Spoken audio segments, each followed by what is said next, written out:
자, 오늘 설교 제목이 가장 귀한 선물이라고 그랬는데 궁금하시죠? 뭐가 가장 귀한 선물일까 궁금하실 거예요. 오늘 우리가 함께 읽은 그 요한복음 14장에 있는 본문 말씀은요, 예수님께서 제자들에게 설교하신 것 중에서, 말씀하신 것 중에서 우리가 소위 고별 설교다 그렇게 부르는 고별 설교의 시작입니다. 요한복음 14장서부터 예수님의 고별 설교가 시작이 되는데, 오늘 읽은 때부터 1절서부터 읽었는데 14장 1절, 14장, 또 15장, 16장까지 되어 있어요.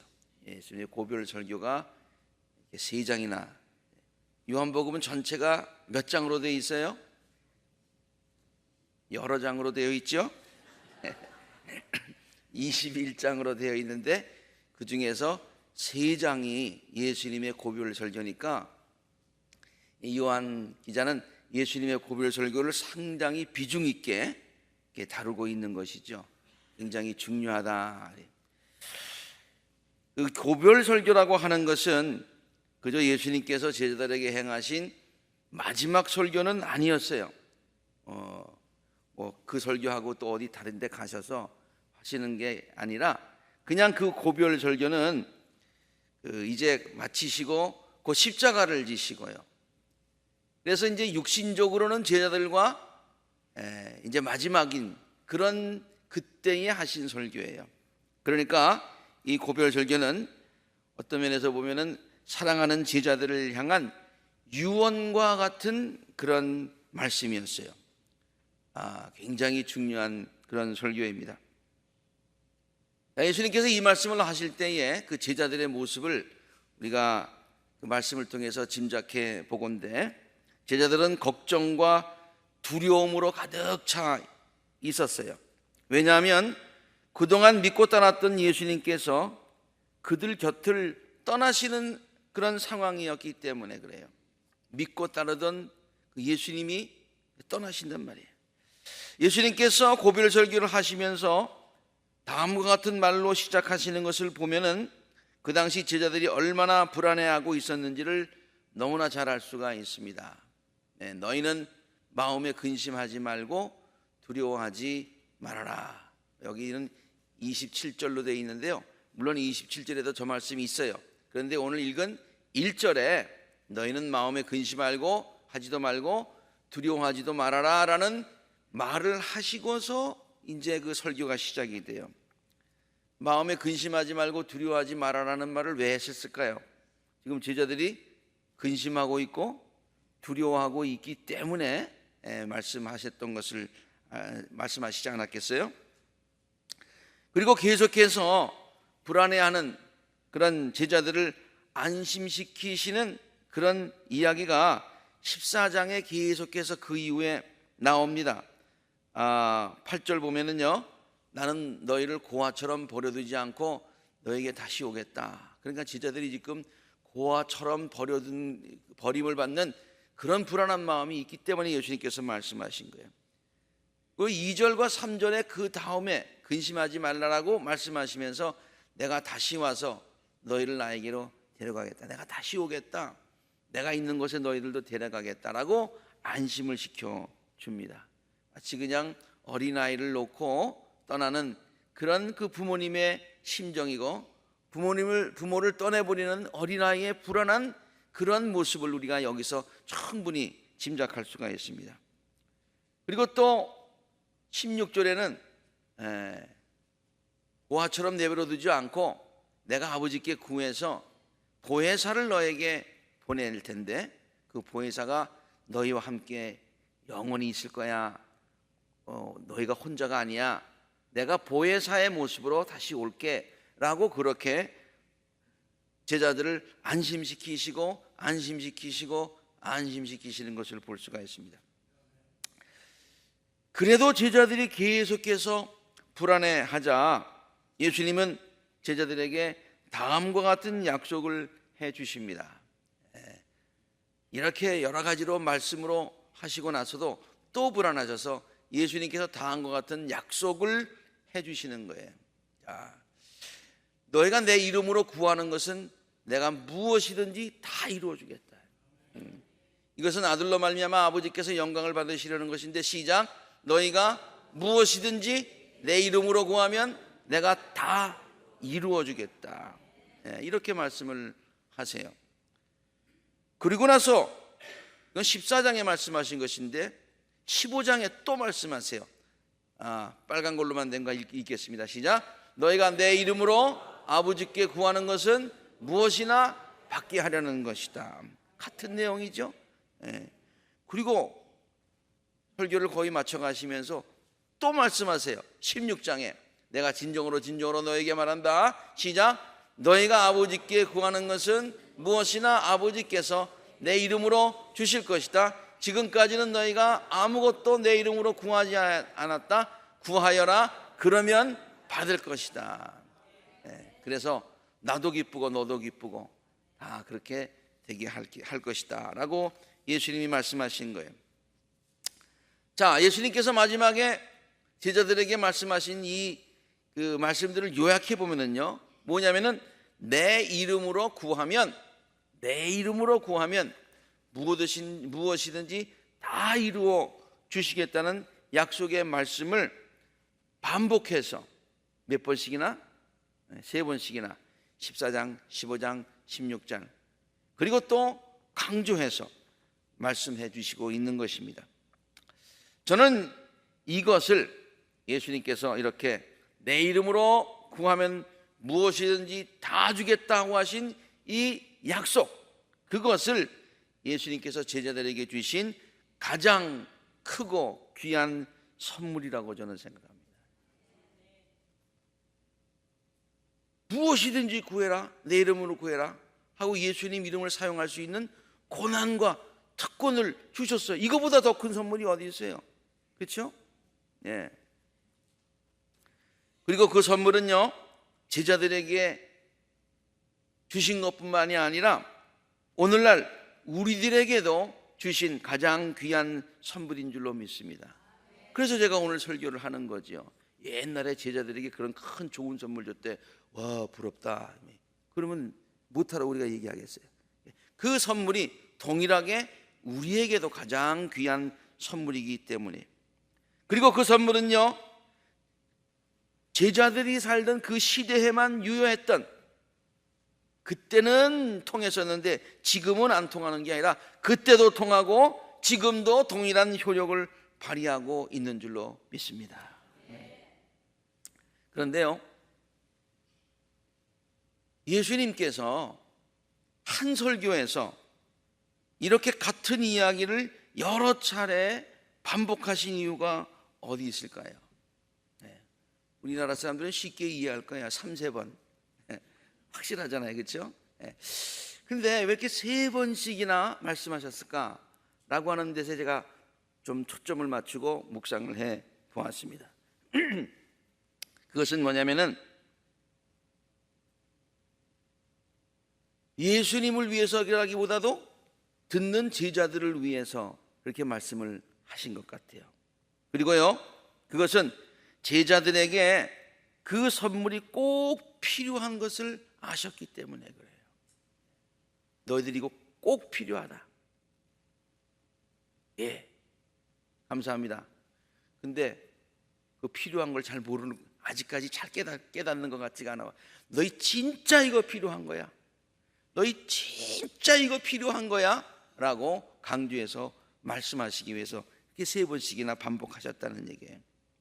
예수님은 제자들이 앞으로 세상을 살아갈 때에 많은 어려움을 겪게 될 것을 아셨습니다. 정말 내가 떠나고 나면 이 제자들이 앞으로 많은 핍박을 받게 될 것인데, 많은 어려움이 있게 될 것인데 그걸 아셨어요. 그리고 그 제자들은 그 어려움을 혼자의 힘과 노력으로 해결할 수 없다는 것도 잘 아셨어요. 그때는 풍랑을 만났을 때 제자들이 막 방황할 때에, 두려워할 때에 내가 있어서 바다를 꾸짖었었는데, 이제는 제자들이 풍랑을 또 만나게 될 텐데, 어려움을 당하게 될 텐데 당신이 없으신 거예요. 제자들이 막 당황할 것 같아요. 그건 아셨어요. 그때 제자들에게 필요한 것이 바로 하나님의 도움의 손길인데, 그러기 때문에 제자들에게 너희들이 꼭 이게 필요해 라고 말씀하신 거예요. 예수님은 제자들에게 너희들이 그러므로 어려울 때마다 필요할 때마다 반드시 하나님의 도움을 구해야 된다. 이 반드시라는 말이 굉장히 중요해요. 반드시.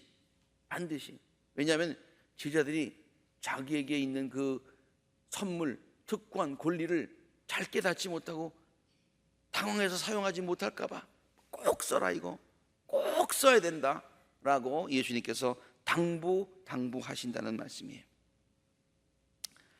저는 제자들을 향하신 예수님의 이런 당부의 말씀을 읽을 때마다 제가 군대에 입대하던 때가 생각이 납니다. 제 어머니는 돈을 비닐에 꽁꽁 싸서, 저만이 아니라 여러분들 그런 기억 많으실 거예요. 제 속내의 그 고무줄이 있는 곳에다가 이렇게 숨겨주시고 다 바느질을 했어요. 그래가지고 군대 가면은 배고프다고 하더라. 또 비상금이 꼭 필요하다고들 하더라. 그때 배고파하지 말고 당황하지 말고 이걸로 꼭 사 먹고 꼭 써라. 괜히 아끼느라고 배굶지 말고, 이렇게 말씀하시요. 예수님의 심정이, 제자들을 향한 예수님의 심정도 이런 것이 아니었을까요? 꼭 써라. 너에게 꼭 필요한 거야. 아니, 반드시 필요할 거야. 그때 꼭 써. 그런 얘기. 제가 그래서 이렇게 한번 말을 풀어봤습니다. 앞으로 세상을 살다 보면은 너희들 어려움을 많이 겪게 될 거야. 그 제자들에게만 하신 말씀이 아니라 우리들에게도 하신 말씀이라고 생각하고 한번 들어보세요. 세상 살다 보면 어려움을 많이 겪게 될 거야. 그때마다 혼자 힘들어하지 말고 내가 너에게 선물로 준 약속을 꼭 기억하고 그것을 꼭 사용하도록 하여라. 너무 어려운 일을 당하다 보면 내가 얼마나 귀한 것을 갖고 있는지를 때때로 잊어버릴 때도 있지. 그래서 내가 여러 번 강조해서 너에게 말하는 거야. 그거 기억하고 써. 너에게는 내가 준 귀한 선물이 있음을 기억해라. 그것이 얼마나 귀하고 강력한 능력이 있음을 기억하거라. 내가 다시 한번 너에게 말한다. 내 이름으로 무엇이든지 구하거라. 그러면 내가 다 이루어 주겠다. 괜히 그 선물 아끼느라고 고생하지 말고, 그 선물은 여러 번 쓴다고 효력이 없어지는 것 아니야. 또 큰 것만 구할 때 써야 되는 것도 아니야. 무슨 일을 당하든지 작은 일, 큰 일 언제든지 마음껏 사용할 수 있는 거란다. 예수님께서 우리에게 이런 말씀을 하시는 줄로 믿습니다.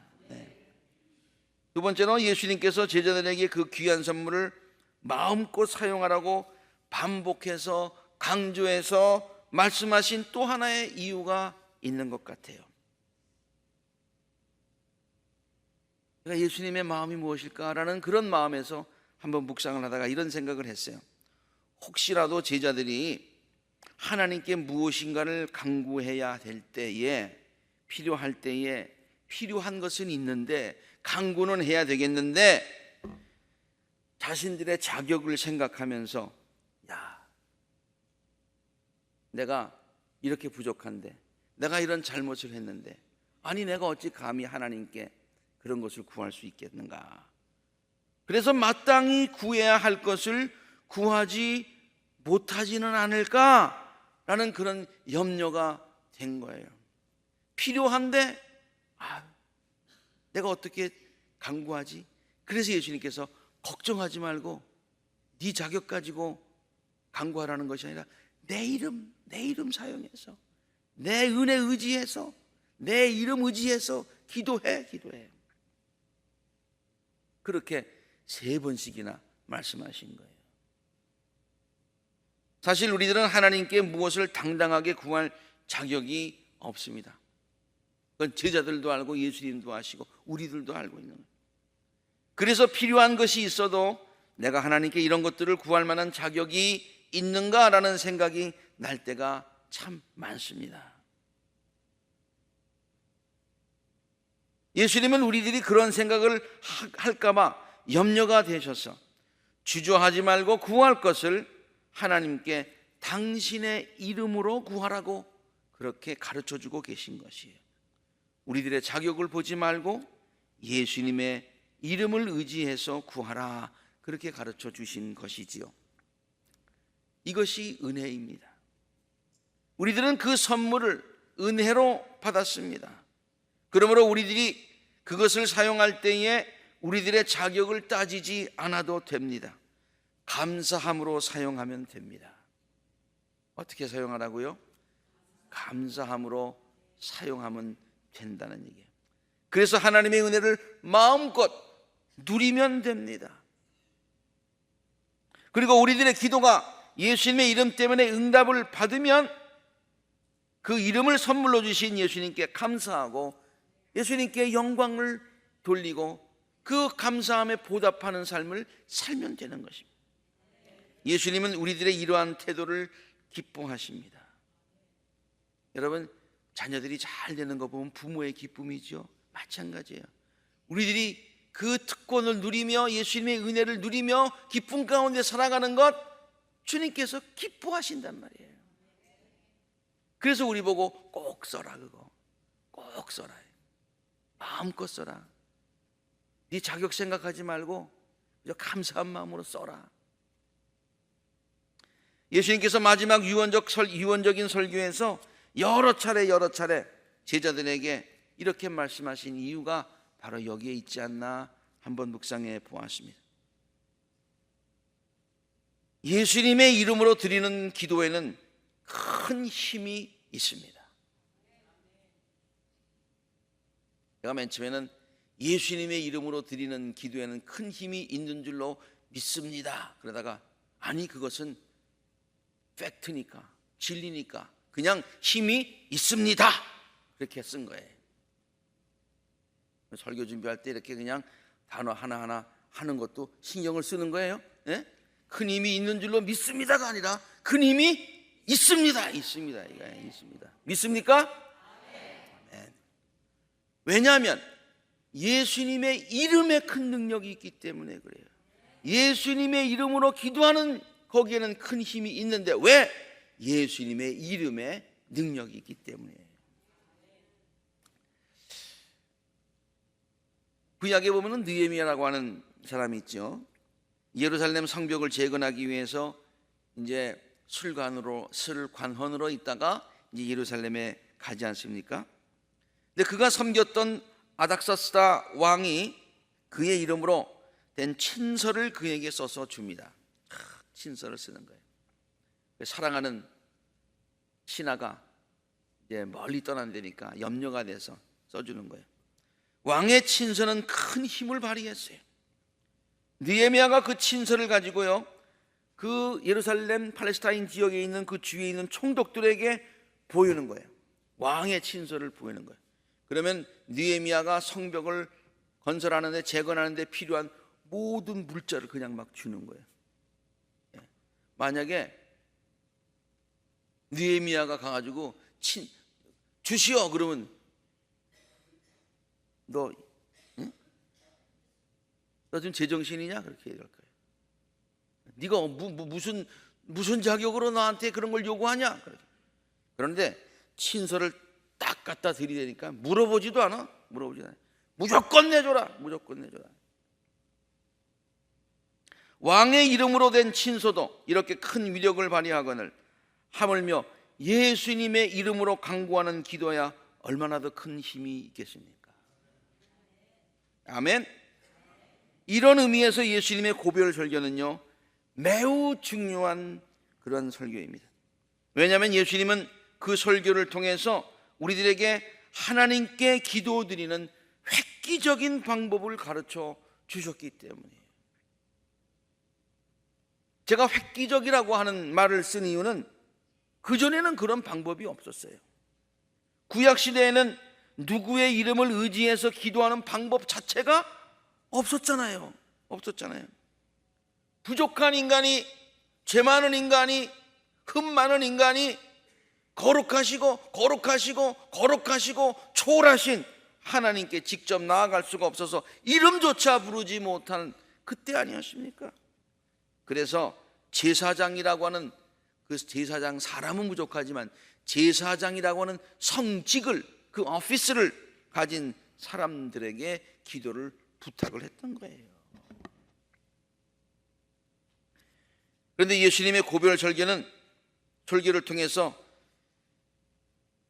기도의 새로운 방법, 그전에는 그런 게 하나도 없었어요. 그런데 새로운 방법, 그리고 확실한 방법을 제시해 주신 것이에요. 새롭다, 획기적이다 라는 말을 영어가 뭘까? 저는 아마 radical이라는 말이 가장 적합할 것 같아요. 그전에는 그런 방법이 없었어요. 그런데 와 하는 방법, radical한 방법을 우리에게 주셨다는 얘기예요.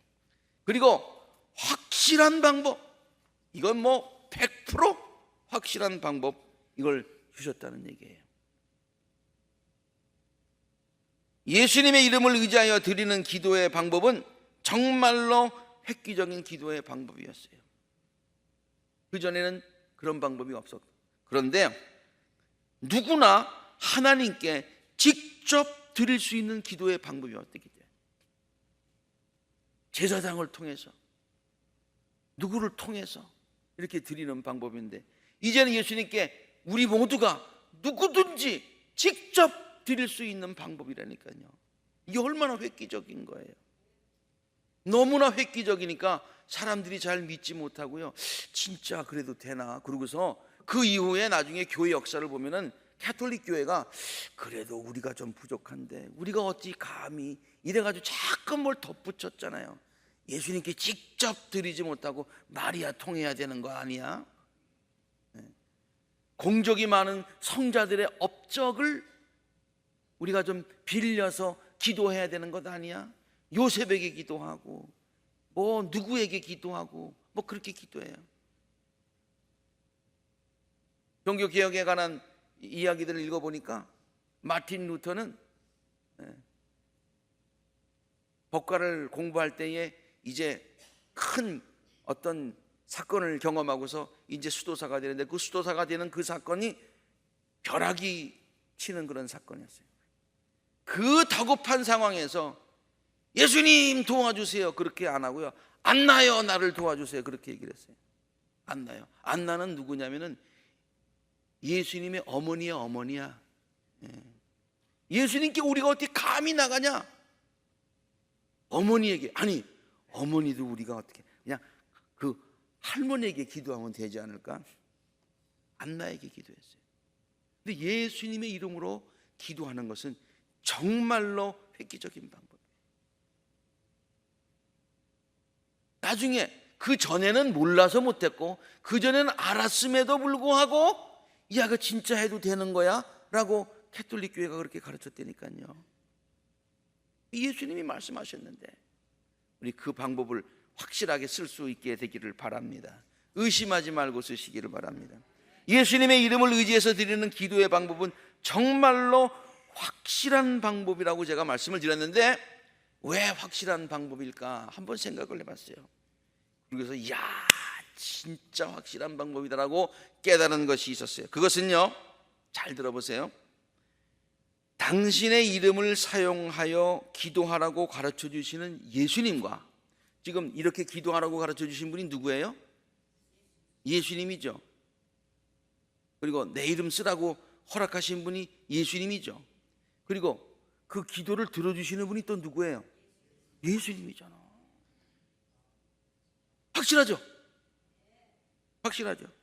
우리가 어떤 추천서를 갖다가 쓸 때 어떤 사람이 추천서를 썼어. 아주 굉장히 잘 썼어도 읽는 사람이, 좌지우지할 수 있는 사람이 쓰면 쓰는 거고 안 쓰면 안 쓰는 거예요. 그러나 예수님은 내 이름을 써라, 그러면 반드시 들어줄 것이다 라고 말씀하신 그분이 또 복을 주시는, 기도를 들어주실 수 있는 그런 분이시다는 얘기예요. 얼마나 확실해요. 이것은요, 구태여 삼위일체의 교리를 가지고 설명하지 않더라도 예수님이 이름을 쓰라고 하신 그 예수님이 바로 하나님이시다, 이런 삼위일체 교리를 따지지 않더라도 고별설교에 나오는 다음과 같은 예수님의 말씀을 보면 이 사실을 쉽게 깨달을 수가 있습니다. 자, 보세요. 너희가 내 이름으로 구하는 것은, 너희가 내 이름으로 구하면 누가 이루어주겠다? 안 보여요? 다시 한번 읽으시. 누가 들어주겠다? 내가 들어주겠다. 내가 들어주겠다. 너희가 무엇이든지 내 이름으로 구하면 누가 들어주겠다? 내가 들어주겠다. 확실하잖아요. 확실하잖아요. 얼마나 획기적이고 얼마나 확실한 기도의 방법입니까? 그러므로 우리들은 어려움을 당할 때마다 예수님께서 우리들에게 선물로 주신 것을 자신 있게 사용할 수 있어야 되는 것이죠. 예수님의 이름을 의지해서 무엇이든지 간구해야 합니다. 우리들의 자격을 생각하며 움츠려 있지 마시기 바랍니다. 자신감을 가지고 예수님께서 우리들에게 주신 특권을 감사함으로 사용하시기 바랍니다. 그렇다고 뻔뻔해져라, 그런 얘기는 아니에요. 우리들의 부족함보다 훨씬 더 크신 하나님의 사랑을 믿어라, 그런 얘기예요. 우리들의 부족함보다 그것을 용서하시고 용납하시고 커버하시고 이해해 주시는 그 하나님의 사랑이 훨씬 더 큰 것을 깨달아라, 그런 얘기예요. 어차피 우리가 하나님의 큰 자녀가 되었고요, 구원을 받게 된 것도 우리들의 자격이 아니라 전적으로 하나님의 은혜가 아니었습니까? 예수님께서 우리들에게 주신 특권도 마찬가지입니다. 이것도 구원받은 하나님의 자녀로서 이 세상을 살아갈 때에 주님의 은혜를 의지하면서 반드시 성도들이 써야 하는 것이죠. 그것을 쓸만한 자격이 있는가를 따질 만한 사실 여유는 없습니다. 당장 필요하기 때문입니다. 그러므로 당장 쓰시기 바랍니다. 항상 쓰시기 바랍니다. 마음껏 쓰시기 바랍니다. 그리고 하나님의 놀라운 은혜와 축복을 누리시고 문제 많은 세상에서 승리하며 살아가실 수 있는 우리 복된 아굴라 재단의 모든 성도님들이 되시기를, 우리들을 사랑하셔서 가장 귀한 당신의 이름을 우리들에게 선물로 주신 예수님의 이름으로 축원합니다. 기도하시겠습니다.